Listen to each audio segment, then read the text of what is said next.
자, 해봅시다, 이제. 자, 거래 요소의 결합관계. 여기 이제 뭐냐. 그러면 이제 우리 거래라고 하는 것은 아까 뭐라고 얘기했습니까? 자산이나 부채나 자본의 증감 변화다. 그런데 우리는 복식북이라고 그랬어요. 복식북이기 때문에 왼쪽을 차변이라고 하고 오른쪽은 이제 대변이에요. 이 차변하고 대변에 요 약속을 지키는 겁니다. 그러니까 우리가 사회를 살아가다 보면은 하나의 그 룰을 정하잖아요. 그럼 룰대로 가면 아무런 문제가 없습니다. 자, 예를 들어서 우측 통행하라. 그러면 오른쪽으로 가면 되는데 왼쪽으로 가니까 오는 사람하고 부딪히는 거잖아요. 오른쪽으로 가면 아무 말이 없습니다.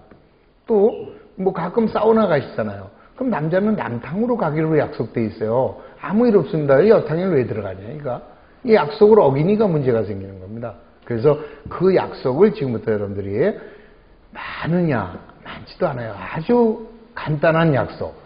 그러니까 제일 중요한 게 자산이 뭔지, 부채가 뭔지, 자본이 뭔지, 수익 비용은 구분을 할 수 있잖아요. 이제 어느 정도 어렴풋이. 그러면 자산이다라고 하면 자, 자산이 증가되는 것은 차변에 쓰기로 약속을 하는 거예요, 그냥. 대신에 자산이 감소되면 대변에 쓰자. 이렇게 약속을 했습니다. 그 다음에 부채가 증가될 때는 부채의 증가는 대변에 쓰기로 하고 부채의 감소는 차변에 쓰기로 이렇게 약속합니다. 요 약속만 우리가 이 회계를 공부하는 동안에 요 약속만 지키면 끝이에요. 결국 이 회계는요, 모든 경제적 사건이 분계 안에서 이루어지기 때문에 요 약속만 지키는 거예요, 이제. 자본이 증가됩니다. 오른쪽에 쓰시고, 자본이 감소되면 왼쪽에 쓰자. 그 다음, 비용이 발생하면, 자, 비용의 발생은 차변에 쓰기로 하고, 수익의 발생은 대변에 쓰기로 이렇게 약속을 합니다. 그럼 이거를 억지로 외워야죠. 자산의 증가 감소, 부채의 감소 증가, 자본의 감소 증가, 비용 발생, 수익 발생 외워야지요. 근데 꼭 외우지 않아도 상관은 없어요. 왜 외우지 않아도 상관없느냐? 우리 아까 시간에 열심히 했잖아요, 지금. 자, 뭐 했습니까? 재무상태표, 손익계산서. 그래서 자산은 왼쪽에 썼고 부채와 자본은 오른쪽에 썼습니다. 차변에는 비용을 쓰고 대변에는 수익을 썼습니다. 이게 약속이에요, 약속. 그럼 이거 보세요. 자산의 증가는 왼쪽, 부채의 증가 오른쪽, 자본 증가 오른쪽, 비용 발생 왼쪽, 수익 발생 오른쪽. 이 약속이잖아요, 지금. 이렇게 돼 있는 거예요. 그러니까 저쪽에 있는 게 증가니까 자산의 증가는 여기다 썼어요. 자산의 증가. 그 다음 부채와 자본은 여기다 썼어요. 비용은 여기, 수익은 여기 이렇게 돼 있으니까 요거를 머릿속에 집어넣으면 그리고 이제 자꾸 생각하는 거죠. 자산의 증가, 감소 이런 식으로. 그러면 자, 우리 어떤 하나의 경제적 사건이 발생을 했습니다. 그럼 얘는 차변 요소와 대변 요소로 원인과 결과로 나와요. 자, 어떤 원인이 생겼어요. 그러면 반드시 반대편에 그 결과로 다른 사건이 발생하게 된다. 이런 얘기죠. 그래서 자, 이거는 어떻게 결합이 되느냐. 차변 요소와 대변 요소가 서로 결합이 돼요. 그러니까 자산이 증가하면서 자산이 감소되든지 자산이 증가하면서 부채가 증가되든지 자산이 증가되면서 자본이 증가되든지 자산이 증가하면서 수익이 발생하는 이런 형태로 나타나게 된다. 이 소리입니다. 절대로 자산이 증가하면서 부채가 감소되는 이런 일은 없다. 또 자산이 감소하면서 부채가 증가되는 이런 일은 없다. 예? 그래서 서로 마주쳐야 되는 거죠. 그러면 부채가 감소되면서 자산이 감소될 수 있냐? 있습니다. 이게 다 서로 결합이 되는 거예요. 이렇게 결합이 돼요. 또 자본이 감소되면서 이렇게 또 비용이 발생하면서 요렇게 다 모두가 발생할 수 있다 이 소리입니다. 그러니까 그런 것을 그러니까 하나의 경제적 사건이 발생하면 반드시 차변 요소와 대변 요소로 나뉘어지게 되고 이렇게 나누어서 기록하는 거 요거를 이제 우리가 분계라고 하고 이 회계에서 가장 중요한 게 분계다. 이렇게 보시면 돼요. 근데 뭐 솔직히 말하면 분계를 못한다 이런 얘기들을 합니다. 그건 당연한 거예요. 분계가 잘 된다. 그러면 회계 끝난 겁니다. 그러니까 여러분들이 1년, 2년 공부하신 분들이 난 분계 안 돼요 그래요. 그건 당연한 현상이다. 그러니까 시험 볼 때까지만 어느 정도 되면 되고요. 또 솔직히 말씀드려서 분계가 그렇게 안 된다고 하여 우리 시험에 실패하는 일은 없어요. 근데 분계는 그냥 기본적으로 구구단이다 이렇게 생각하시면 우리가 구구단을 어때요? 그럼 외워놓으면 굉장히 그 수월하게 뭐 곱셈 나눗셈 할 수 있듯이 분계가 편하면 회계 공부가 편해지는 거죠. 근데 그건 어쩔 수 없는 과정이니까 지금 굉장히 쉬운 얘기인데도 어렵게 들리거든요, 그게. 그래서 그게 이제 익숙해지도록 여러분들이 공부하시면 되는 거죠. 자, 그러면 이제 거기 보시겠습니다. 지금 보면, 지금 16가지 사항이 나왔어요, 지금. 그렇죠? 여기 보면, 요렇게 하나, 요렇게, 요렇게, 요렇게 4가지. 그 다음에 요렇게 4가지. 또 요렇게 4가지. 또 요렇게 4가지. 이렇게 해서 16가지의 예를 들어놨잖아요. 그래서 제가 그 하루 한 문제에 들어오시면, 요즘 저희 카페 잘 들어오십니까? 신바람 회계에 하루 한 문제를 동영상으로 이렇게 만들어서 보내드리잖아요. 우리 신바람 회계도 보내드리고, 또 우리 주사모에도 하루 한 문제 이렇게 해서 제가 스튜디오에서 우리 사무실에서 찍어가지고 이렇게 해서 여러분들한테 올려드립니다. 그러면 이제 그거 풀다 보면 제가 이것도 하루는 요걸 했어요. 요 4가지 사례. 그 다음 날은 요거 4가지 사례. 그 다음 날은 요 4가지 사례. 이렇게 사례별로 해갖고 올려드렸는데 그렇게 해서 이해가 되시면은 하나하나 되는 거죠.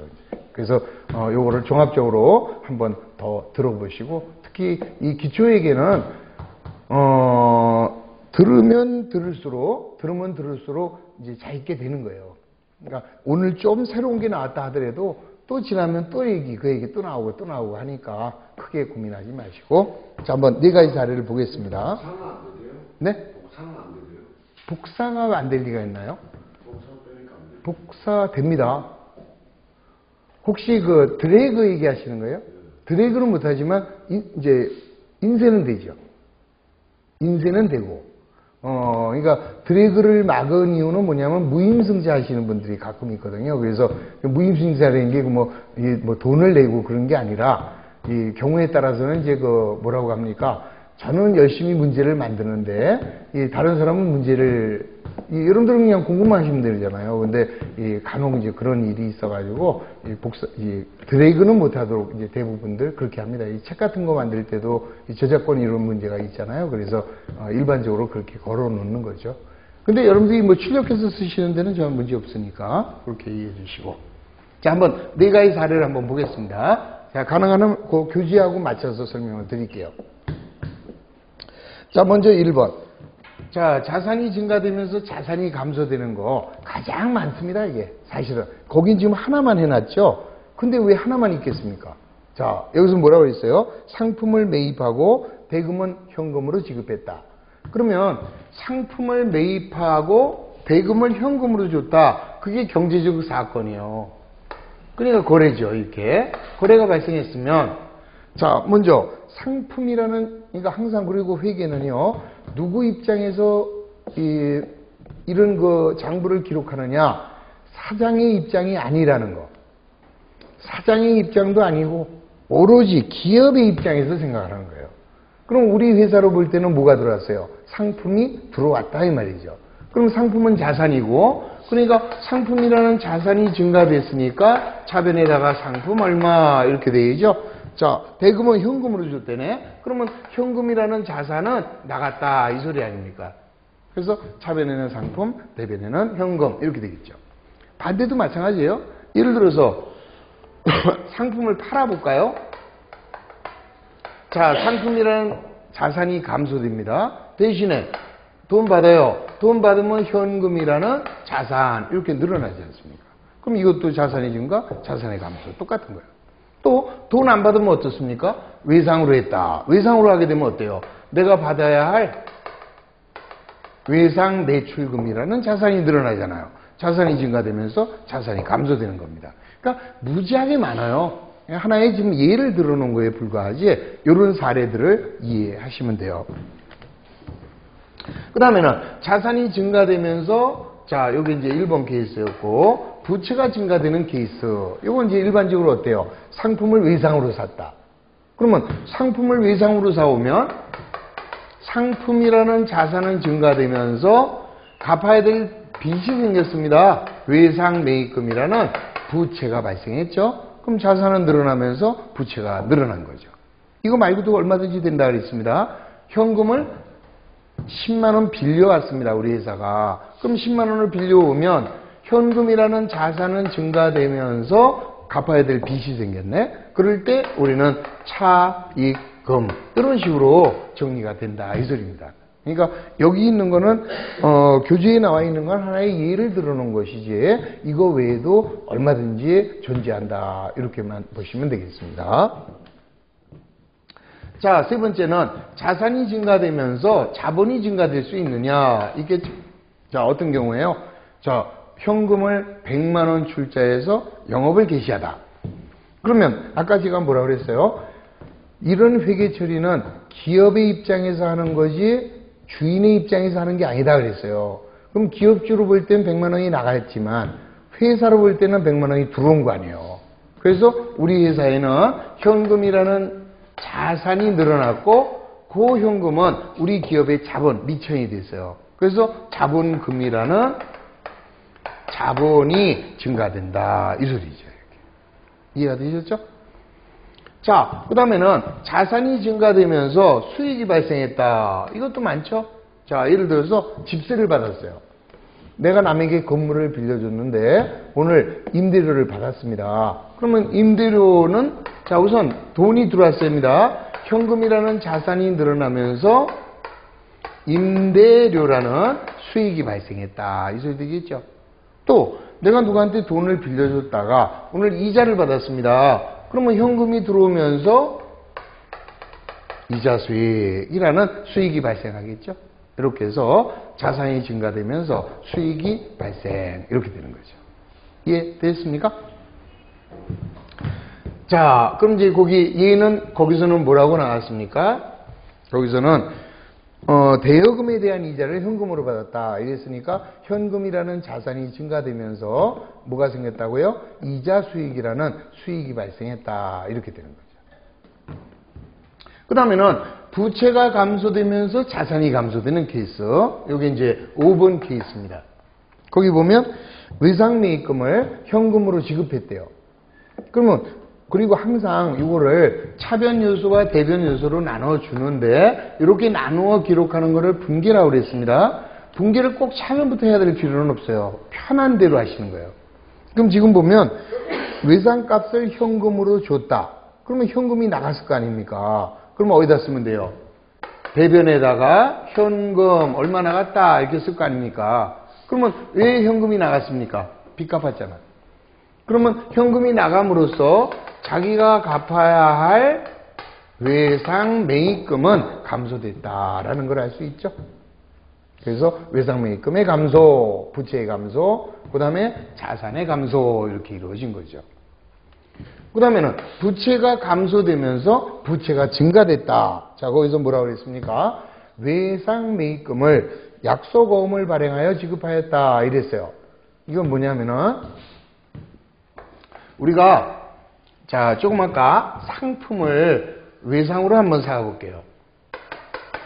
상품을 10만원 외상으로 사왔습니다. 그러면 상품이라는 자산이 증가되면서 갚아야 될 빚이 생겼죠? 자, 언제 사왔느냐? 4월 1일 날 사왔어요. 그리고 이달 말일 날 주겠다 그랬는데 회사의 자금이 어려웠어요. 그래서 돈이 없어. 돈 받으러 왔습니다. 돈 내놔. 외상값 갚어. 돈이 없는데요? 그러면 그냥 갑니까? 막 뭐라 그러겠죠. 그러면서 뭐라 그래요? 그러면 너 언제까지 줄 건지 어음 끊어줘 이런다 이 말이에요. 그래서 알았다. 어음으로 내가 줄게 해서 자 어음을 발행해 줬습니다. 그럼 이 어음이라는 거는 어떤 대금을 언제까지 주겠다고 약속하는 증서입니다. 그러면 어음을 발행하는 순간에 새로운 부채가 생긴 거라 갚아야 될 지급어음이라는 부채가 늘어났어요. 그 대신에 얘는 살았어요. 얘는 죽어버렸잖아. 얘는 없어지고 얘가 새로 생긴 거죠. 그래서 이 경우에는 외상매입금이라는 뭐는 없어지고 부채는 얘는 이제 여기 생겼다가 이렇게 없어지고 새로운 빚이 생긴 거다 이 소리지. 그래서 지급어음이라는 부채가 생긴 거예요. 그럼 얘는 의상매입금이라는 부채는 감소된 거고 그래서 부채의 감소, 부채의 증가 이루어지는 거죠. 자, 그 다음 부채가 감소되면서 자본이 증가됐다 그랬습니다. 그럼 거기 보시면 전환사채를 주식으로 발행하다. 거기다 7번에 대한 별표. 요거는 아직 여러분들이 좀 이해하기 어려운 거예요. 이제 기업은 필요한 자금을 조달하기 위해서 채권을 발행합니다. 내가 얼마를 빌렸습니다. 이런 증서를 채권이라고 하는데 그거를 이제 우리가 일반적으로 회사채라고 그래요. 그러니까 회사가 필요한 돈을 조달하기 위해서 채권을 발행하고 자금을 조달합니다. 그러면 그때는 현금이 들어오겠죠? 그 대신에 갚아야 될 빚이 생겼습니다. 사채라는 빚이 생겼어요. 근데 이 사채에는 일반적인 사채도 있지만 일반적 사채도 있지만 전환사채 이런 게 있어요. 이 전환사채하고 일반사채는 어떤 차이냐 하면은 이 일반사채는 만기가 되면 돈으로 갚아야 돼요. 그리고 약속한 날짜 전에는 그 회사에 가서 돈 줘 이런 얘기를 못하죠. 언제까지 주겠다고 약속한 증서니까. 근데 전환사채는요. 회사가 전환사채를 발행하게 되면 그 전환사채를 우리 회사에다가 돈 빌려준 사람이 가만히 따져봅니다. 우리 회사의 이자율이 몇 프로인데 이 회사가 수익이 좋아가지고 배당이 많이 나온다. 주가가 막 뛴다. 이럴 때는 이 사람이 회사에 찾아가서 야, 나 이거 니네 회사 주식으로 바꿔줘라. 그걸 요구할 수 있는 옵션이 있는 사채가 있어요. 그게 전환사채입니다. 그러니까 전환사채를 갖고 있다가 그냥 뭐 별 볼 일 없어. 그러면 가만히 갖고 있다가 돈으로 만기에 가서 찾으면 되고 그냥 이자만 받다가 그 다음에 적정 시기에 나 이거 주식으로 바꿔야 되겠다. 그러면 주식으로 바꿔주는 거죠. 이해가 됐죠? 그래서 우리 회사가 어떤 사채를 발행했느냐? 전환사채를 발행했습니다. 그럼 발행할 당시는 부채잖아요. 근데 이 전환사채를 갖고 있는 사람이 나 주식으로 바꿔줘라 그랬어요. 그러면 그 얘기는 뭐예요? 이 사람은 우리 회사에 돈을 빌려준 사람인데 현재까지 돈을 빌려줬다가 오늘 입장이 싹 바뀐 거예요. 내가 니네 회사에 투자할게 이렇게 돼버린 거예요. 그러므로 뭐는 없어져 이제? 전환사채라는 뭐는 없어져요? 뭐가 없어져? 전환사채라는 빚, 부채가 없어지잖아요. 이제는 어디 가서 세련되게 해서 빚 끄지 마시고 빚은 머리 빚는 게 빚이고 부채가 감소됐다 이렇게 얘기해야죠.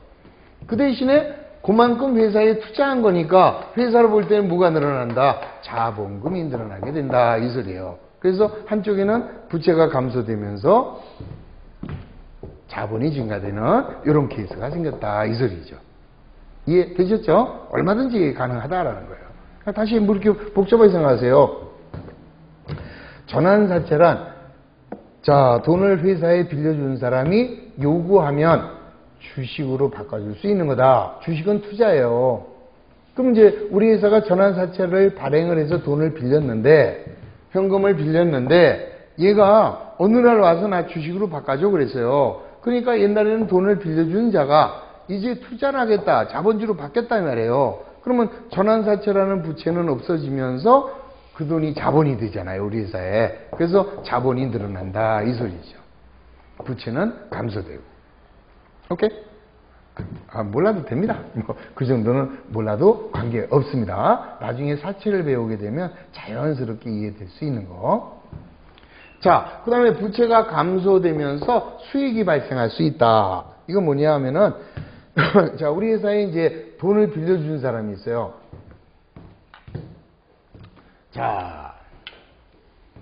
그럼 이제 우리 회사는 돈을 빌렸습니다. 현금을 빌렸습니다. 차입했는데 이 사람이요 어느 날 와가지고 야, 내가 니네 회사에 돈 빌려줬는데, 나 이제 살기가 얼마 싫어졌다. 이제 얼마 남지 않았다. 내가 좋은 일 하고 갈게. 나한테 갚지 마라. 어? 니네 회사 좋은 일 해라. 하고 그냥 갔다 이 말이에요. 그분이 포기했어요. 자기가 받을 돈을 포기했다니까. 그럴 수 있어요, 없어요? 있잖아요. 그러면 우리 회사는 빌린 돈 갚아, 안 갚아? 안 갚아요. 그러니까 차입금이라는 부채는 감소되면서 그만큼 뭐가 생겼어요? 수익이 생겼잖아요. 수익이. 자기가 갚아야 될 빚을 안 갚으면 공짜로 이익이 생긴 거 아니에요? 그랬을 때 우리는 얘를 뭐라고 하느냐? 내가 갚아야 할 채무를 면제받았다. 그래서 면제받았으니까 이익이겠네. 채무를 면제받아서 생긴 이익이다. 이렇게 해서 수익으로 바뀌는 거죠. 그러면 부채는 감소되면서 수익이 발생하는 이런 거래가 발생할 수 있더라. 이 소리죠. 오케이? 자, 몰라도 상관없다 그랬습니다. 그냥 듣고 잊어버리시기 바랍니다. 듣고. 자, 그 다음에 이제 자본이 감소되면서 자산이 감소될 수 있느냐. 이건 뭐 일반적인 경우죠. 자, 보십시오. 9번입니다. 기업주의 부인이 판매용 상품을 가져갔다. 자, 이건 뭐냐면은 기업주가 가져가도 돼요. 아니면 기업주 아들이 가져가도 돼. 자, 그러니까 무슨 말이냐면은 아니면 뭐 더 쉽게 얘기한다면 투자했던 사람이 돈 빼갔습니다. 자본주가 돈 빼간 거예요. 그러면 현금이라는 자산은 감소가 되겠죠. 그리고 투자한 돈을 빼갔으니까 자본은 감소되겠죠. 이해하셨죠? 자, 여기서는 뭐라고 했어요? 기업주의 부인이 빼갔대. 그럼 기업주의 부인은 기업주와 동격이에요. 따라서 자, 일단 상품을 가져갔습니다. 그럼 상품이라는 자산은 감소가 됐죠? 가져간 만큼 자본은 줄어들었겠지. 그래서 자본의 감소 또 뭐예요? 자산의 감소 이렇게 이루어진 거다. 그 다음 자본이 감소되면서 부채가 증가된다 그랬습니다. 자, 이건 이제 어떤 케이스냐면요. 기업주 개인의 빚을 회사가 갚아주기로 했다 이 소리입니다. 자, 예를 들어서 우리 회사 사장님이 있어요. 근데 며칠 동안 안 나오는 거예요. 안 나와요, 사장님이. 뭐 바쁘대나? 핸드폰 하면 뭐 부재 중이라고 연락 오고. 근데 어느 날 누가 찾아온 거예요. 찾아와갖고, 야, 니네 사장 어디 갔어? 돈 내놔. 자, 그래가지고, 뭡니까? 우리 회사 보고 갚으래요. 이 사장이, 술 먹은 거. 술값, 그거 받으러 왔다니까요. 그래서 우리 회사가 어떡합니까? 돈을 줄 수는 없고, 돈은 없고. 알았어요. 그럼 내가 우리 회사에서 언제까지 줄게요. 하고 약속을 했다, 이 말이에요. 그러면 이제는 그 술집 주인은 내가 당신네 회사 보고 줬지, 그 사장 보고 준 거 아니다. 이제 이런 얘기예요, 이제. 그러면 이제 우리는 갚아야 될 부채가 생겼죠? 아직 안 줬다 미지급금이라는 부채 생기면서 우리 회사가 먹은 게 아니잖아요. 이건 주인이 가져간 거죠. 그러면 주인이 투자한 뭐가 줄어드는 거야? 자본이 이렇게 감소된다 이 소리죠. 그래서 자본이 감소되면서 부채가 감소될 수 있다 이 소리입니다. 이해하셨습니까? 자, 그 다음에 자본이 감소되면서 자본이 증가된다. 이것도 보다 별표하세요. 지금 별표해야 되는 게 우리 아까 7번하고요. 8번하고 그 다음에 10번. 자, 이런 것들은 별표하시고 11번. 자, 11번. 12번. 자, 별표한 거는 신경 쓰지 마시라는 겁니다. 그냥 뭐 별로 문제될 게 없다 이 소리예요. 중요한 게 아니라 뭐 이런 별로 신경 쓰지 않아도 좋다는 거예요. 그냥 듣고 잊어버리세요. 자, 이건 뭐냐면 나중에 자본을 배우게 되면 기업이 이익을 얻어요. 그러면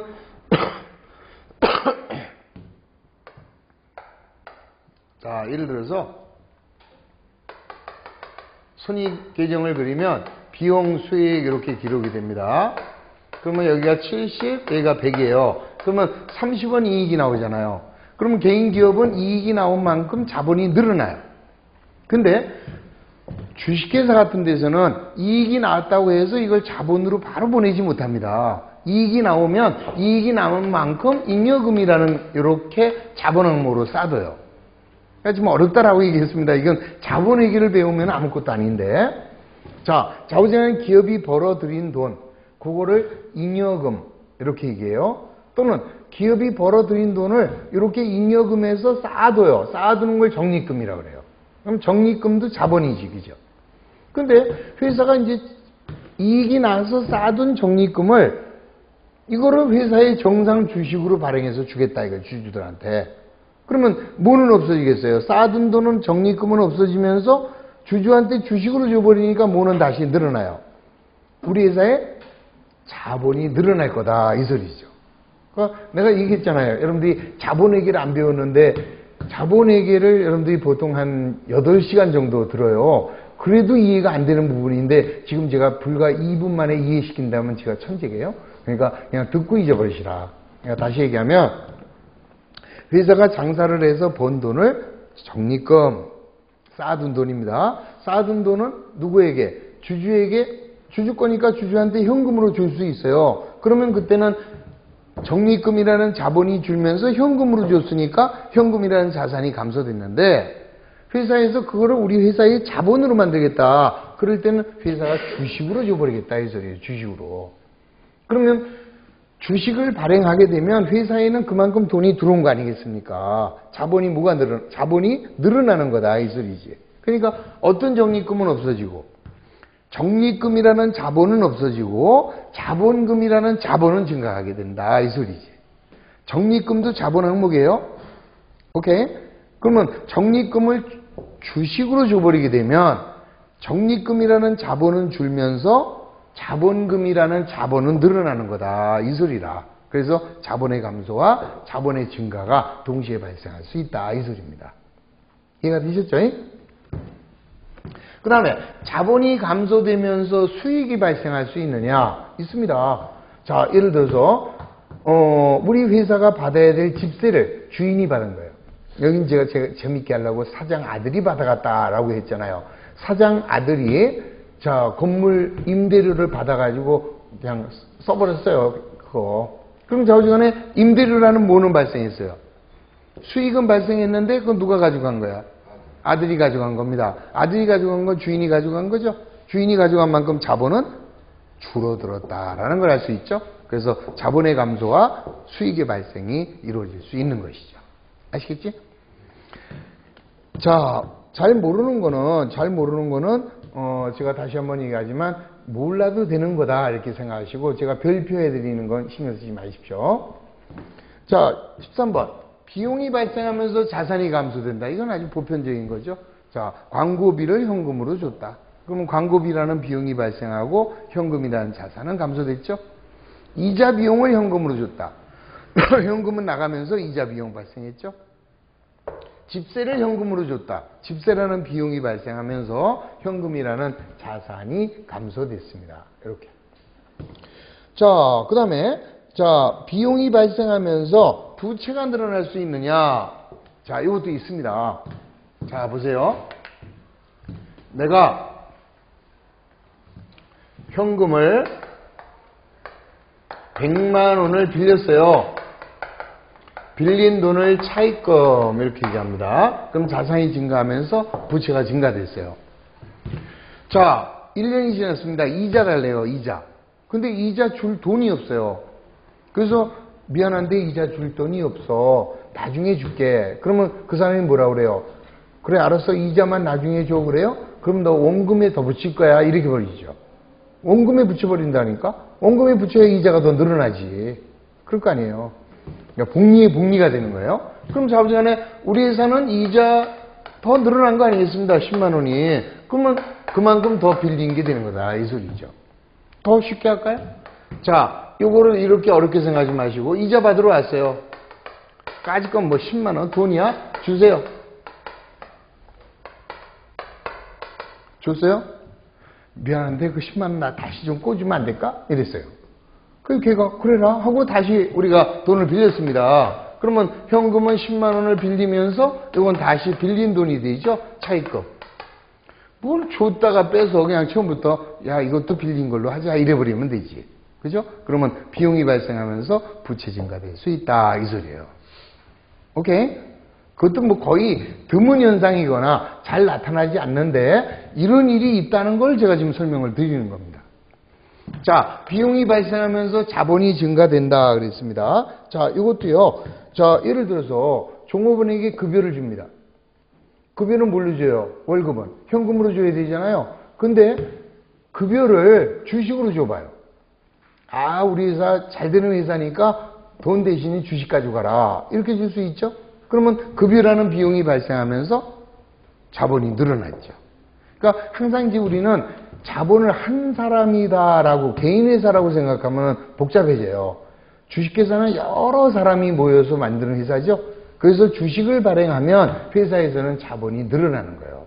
그럼 종업원에게 상여금, 보너스를 주식으로 줄 수 있습니다. 그렇죠? 그럼 비용이 발생하면서 자본이 늘어나게 되는 거죠. 현금으로 주게 되면 자산이 감소되는 거지만. 자, 이건 나도 드문 현상인데 비용이 발생하면서 수익이 발생할 수 있느냐? 이것도 가능하죠. 자, 예를 들어서 내가 건물 줍니다. 내가 건물주예요. 5층에 친구가 사무실을 임차해서 쓰고 있어요. 집세가 100만 원입니다. 내가 그 친구한테 얼마 전에 1억을 빌렸어요. 이자가 100만 원입니다. 자, 내가 올라갔어요. 올라가서 야, 집세 줘라 그랬어요. 그랬더니 그 친구가 이자 줘. 야, 그럼 까자. 둘이 깠어요. 한 사람은 원래는 이자를 주고 그 돈을 현금으로 받아서 집세를 줘야 될 거 아니에요. 그걸 서로 까부시게 한 거라. 그러면 뭐는 발생했어요? 이자 비용이라는 비용은 발생했고 집세 받았잖아요. 임대료라는 수익이 발생한 거다. 이 소리죠. 이해하셨죠? 그냥 드문 현상이지만 이런 경우는 생길 수 있다. 그러니까 이렇게는 생길 수 있다. 어떤 경우든 생길 수 있는데 이쪽과 이쪽끼리는 이루어질 수 없다. 이렇게만 보셔라. 이 소리입니다. 오케이? 자, 그 정도로 이해하시겠습니다. 자, 그 다음에 이제 117페이지에 보시면 거래의 이중성 이렇게 나왔죠? 자, 거래의 이중성이 뭐예요? 하나의 거래가 발생하면 차변, 대변 이렇게 두 개로 나뉘게 된다. 이게 거래의 이중성. 그러면 또 하나, 차변에 100만 원이 나타나면 대변도 얼마 나타나? 반드시 100만 원이 나타나야 돼요. 그렇죠? 그러면 자, 여기가 100만 원이면 100만 원이고 10만 원이면 10만 원이고 10만 원이면 10만 원이고 5만 원이면 5만 원입니다. 그러면 이 차변의 합계하고 대변의 합계 금액은 어떻게 될까? 정확하게 이중 기록을 하게 되면 차변 합계하고 대변 합계는 반드시 같아야 된다. 이 소리예요. 그거를 대차 평균의 원리다 이렇게 얘기해요. 그러니까 여기서 말하는 대차 평균이라는 것은 대변과 차변의 합계는 같다. 오케이? 자, 그게 대차 평균의 원리. 그런데 내가 했더니 여기는 100만 원인데요. 여기가 95만 원 나왔습니다. 그럴 수 있다 없다? 아니, 차변 합계와 대변 합계는 같다며. 그러면 차변에 100만 원인데 대변을 계산했더니 95만 원 나왔어요. 그럴 수 있다 없다? 있다. 왜 그래요? 잘못됐다 이 소리예요. 같아야 되는데 틀리다라면 우리가 한 게 잘못됐구나라는 걸 알 수 있다. 그래서 자기가 한 것이 맞았는지 틀렸는지를 검증할 수 있는 자기 검증 능력이 있다. 이렇게 얘기를 하는 겁니다.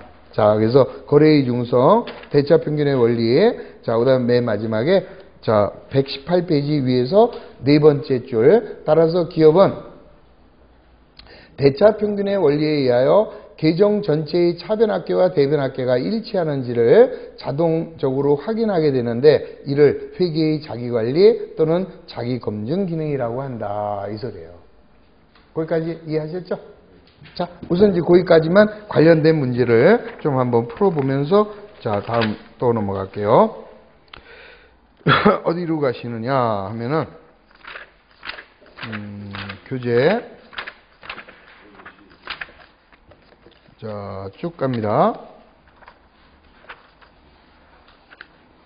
161페이지로 가겠습니다. 자, 161페이지에 보시면 자, 1번 다음 중 회계상 거래 여부를 포함하라 그랬죠? 표시하라. 거래인지 아닌지 그거 하고요. 그 다음에 2번 다음의 거래의 결합관계를 표시해라. 이게 뭐예요? 한쪽이 자산의 증가냐 자산의 감소냐 요거를 해라 이 소리입니다. 2번. 그 다음에 3번 4번까지 자 거기까지를 여러분들이 틀려도 좋습니다. 자 지금 한번 풀어보시고 그거 설명드리고 다음 파트로 또 들어가도록 하겠습니다. 한번 풀어보세요.